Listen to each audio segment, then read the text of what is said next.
এই যে দেখেন তাজা তাজা মাছ, দেখেন কতটা ইয়ামি। এই যে একটু ভাত নিলে মজা। এই যে বাটা মাছ। আসসালামু আলাইকুম, স্বাগতম জানাচ্ছি আরেকটা রেসিপি দেখার জন্য। এটা হচ্ছে সামুদ্রিক মাছ, বাটা মাছ। আর এই মাছটা হচ্ছে একদম নরম, কাঁটাগুলো একদম নরম। তো এই মাছটা আমি যেভাবে রান্না করি ওইটাই আপনাদের সাথে আজকে শেয়ার করব। আর একদম জাল জাল গরম ভাতের সাথে একদম জমে যাবে। আশা করি আজকের ভিডিওটা আপনাদের খুবই ভালো লাগবে। সামুদ্রিক মাছটা শরীরের জন্য অনেক বেশি ভালো। তো চলেন কথা না বাড়িয়ে রেসিপিটা শুরু করা যাক। এই যে দেখেন তাজা তাজা মাছ, এগুলা কিন্তু জাল দিয়ে ধরে আনছে ওই মাছ। এই যে এগুলো হচ্ছে বাটা মাছ। এই যে আমেরিকার বাটা মাছগুলা কিন্তু অসম্ভব মজা। আর তাজা তাজা ধরে আনার পরে তাজা তাজা রান্না করলে কিন্তু আরও বেশি মজা হয় খেতে। তো আমি এগুলা কিন্তু ফ্রিজে ফ্রোজেন করব না, এগুলো আমি তাজা তাজা রান্না করে খাবো। দেখছেন নদীর মাছ কত সুন্দর, মাশাআল্লাহ। নদীর তাজা মাছগুলা দেখতে অন্যরকম, খেতেও কিন্তু অসম্ভব মজা। প্রথমে আমি মাছের আঁশগুলাকে ছাড়িয়ে নিব। এই যে একটা চামচ দিয়ে, এরকম একটা চামচ দিয়ে করলে হয়ে যাবে। এগুলার আঁশগুলা একদম নরম। আর এই যে পাশ ওপাশ করে নিলে হয়ে যাবে। আর পাশ থেকে কাঁটাগুলা ফেলে দেব, আর ভিতরের যে অংশটা ময়লা ওটা ফেলে দেব। তো আমি একটা কেটে আপনাদের সাথে শেয়ার করতেছি। ভিডিওগুলো আপনাদের কাছে কেমন লাগে অবশ্যই কমেন্ট করবেন। আপনি যদি এ ধরনের ভিডিওগুলো পছন্দ করে থাকেন তাহলে অবশ্যই লাইক কমেন্ট শেয়ার করে ভিডিওটা দেখা শুরু করবেন। একটা ভিডিও মেক করতে কিন্তু অনেক সময় লাগে, আর এটাকে এডিটিং করা, ভয়েস দেওয়া অনেক কষ্ট হয়। তো আপনারা অবশ্যই আমাকে সাপোর্ট করবেন, আপনাদের সাপোর্ট পেলে এগিয়ে যেতে পারবো। এরকম করে আমি সবগুলা মাছকে কেটে সুন্দর করে ক্লিন করে নিছি। এই যে দেখেন কতটা সুন্দর। আমি যেভাবে রান্না করি বাটা মাছের ঝোল বা ভুনা, তো ওটাই আপনাদের সাথে শেয়ার করতেছি। আর এখানে লাগবে পেঁয়াজ, কাঁচামরিচ আর হচ্ছে টমেটো। তো এখানে পরিমাণ মতো তেল দিয়ে দিলাম। এরপরে দিয়ে দিতেছি পেঁয়াজ কুচি। পেঁয়াজটা একটু বেশি করে দিবেন, তাহলে কিন্তু খেতে অনেক মজা হয়। এরপরে দিয়ে দিতেছি কাঁচামরিচ। এরপর আমি এখানে দিয়ে দিতেছি টমেটো। এটার সাথে কিন্তু বেশি করে টমেটো দিলে মজা হয়। ভালো করে মিক্স করে নিতেছি। এরপরে স্বাদ মতো লবণ দিয়ে দিতেছি। তো পেঁয়াজটা বাদামি কালার হওয়া পর্যন্ত আমি অপেক্ষা করব। একজনের রান্নার ধরন একরকম, কিন্তু খেতে টেস্টটা কিন্তু আলাদা আলাদাই হয়। তো আমি যেভাবে রান্না করি এভাবে যদি একবার বাসায় ট্রাই করেন দেখবেন যে অল্প মশলাতে কিন্তু মাছটা অনেক বেশি মজা হয়। তো এখানে যখন পেঁয়াজটা বাদামি কালার হয়ে গেছে আমি এরপরে দিয়ে দিতেছি 1 টেবিল চামচ পরিমাণ রসুন বাটা। যেহেতু আমার এখানে মাছটা বেশি এজন্য 1 টেবিল চামচ পরিমাণ রসুন দিলাম। আর রসুনটা একটু লিকুইড ছিল এজন্য বারবার দিতে হচ্ছে। তো এখন ভালো করে মিক্স করে নেব।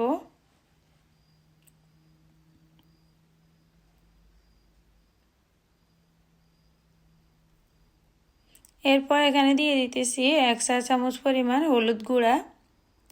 আর এখানে জালটা আপনাদের মন মতো করে দিবেন, জালটা কিন্তু বেশি দিলেই মজা হয় এটাতে। তো আমি এখানে প্রায় 1.5 টেবিল চামচ পরিমাণ দিলাম, কাঁচামরিচ দিলাম।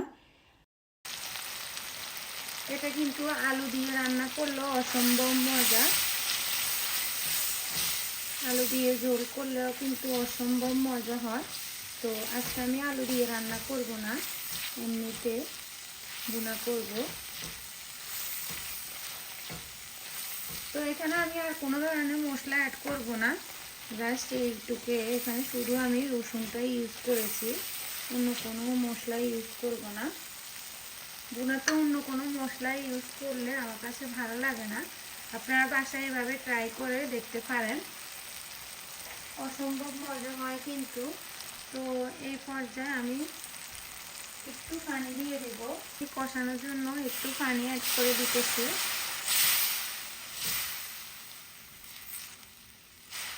পানিটা এই পরিমাণ দিব যে যেন মাছগুলো হয়ে যায়। এই যে দ্যাটস গুড, পানি আর লাগবে না। আর বাটা মাছটা সিদ্ধ হতে কিন্তু সময় লাগে না। এটা এটা হচ্ছে সামুদ্রিক মাছ আর এটা অনেক নরম মাছটা। মশলাটা আগে কষিয়ে নেব। আর এই মাছটা গরম ভাতের সাথে জাস্ট ওয়াও, এত বেশি মজা হয়। আর এগুলো হচ্ছে তাজা মাছ, এই জন্য বেশি মজা। এই যে ঢাকনাটা তুলে নিলাম, মশলাটা কষানো হইতেছে। তো আমার কাছে মনে হইতেছে আর একটু লবণ লাগবে। তো লবণটা দিয়ে ভালো করে মিক্স করে দিতেছি।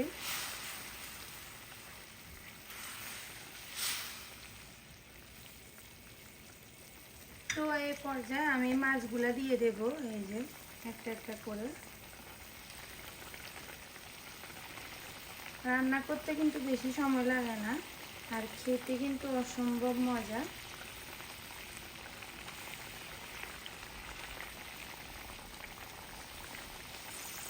আর এটা তো অতিরিক্ত ঝোল দিতে যাবেন না, না হলে কিন্তু এটা ভেঙে যাবে, খেতে মজা হয় না। তো আমার সবগুলা দিয়ে দিলাম।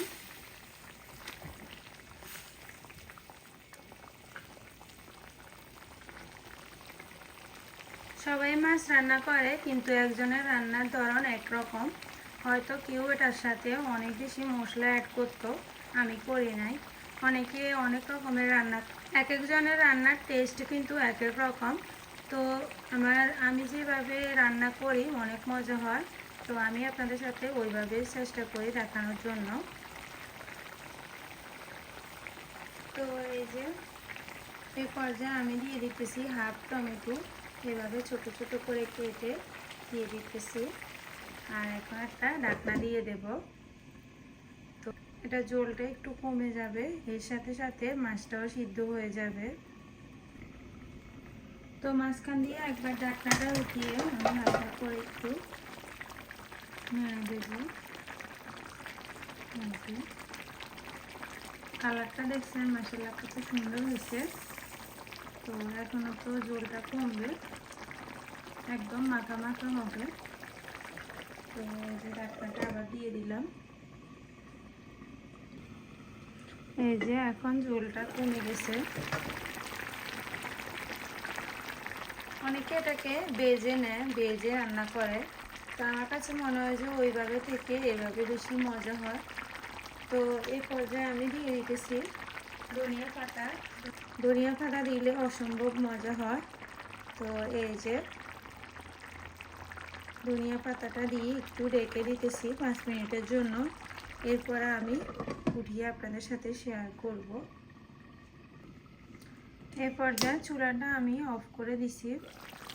তো আমি আপনাদের সাথে সার্ভ করে দেখাবো।